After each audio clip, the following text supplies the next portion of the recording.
Mu kitundu kyaffe ekyo-16 Pawulo twaleka takombedde ddala ku mpeke ya tulo, era yalowolereza ku ngeri gy'anaayambala n'asalawo ayambale kikongo. Kino nno kye kitundu kyaffe ekyo-17 nga kitandika bwe kiti. Ekisenge ekituulwamu kyajjula bugule, ate buli muntu essaawa yagikwata kalimi, nga bonna bakkalidde bulungi mu bifo byabwe. Pawulo yayingira ng'awerekerwako omukulu wa kolegi. Oluvuuvuuma olwali mu kisenge ne luggwamu, amangu ago abantu ne bayimirira. Ng'omukulu wa kolegi amaze okubalamusa, bonna baatuula mu ntebe zaabwe ne basirika becce. Omukulu wa kolegi n'ayimuka n'ayanjula Pawulo. Ng'amaze okumwanjula yamusaba atandike okwogera. Pawulo n'atandika. Ssebo omukulu, abasomesa bange mwenna, bayizi bannange, ennaku ezo kyambuukako nali ntambula eyo mu Yorkshire nga ndi mu bbaasi. Omukazi omuzungu n'ajja n'antuula kumpi. Yalina obwana bubiri, akalenzi n'akawala.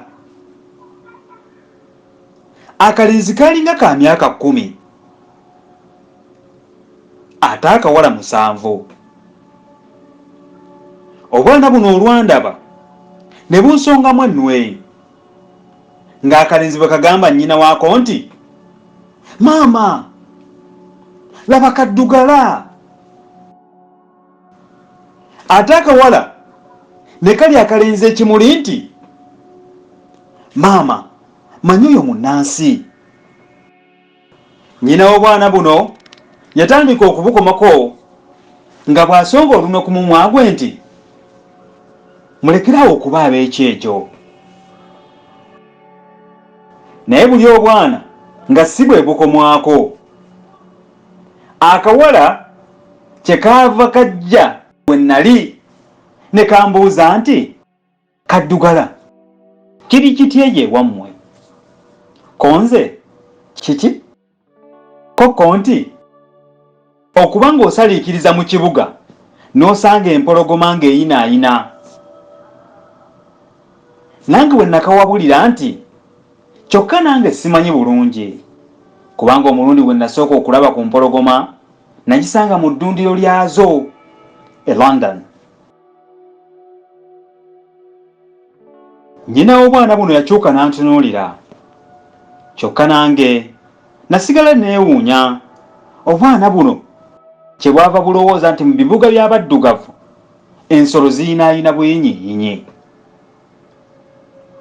Wabula nali nkyebuuza ebyo, ate ne nzijukira ebitabo ne television.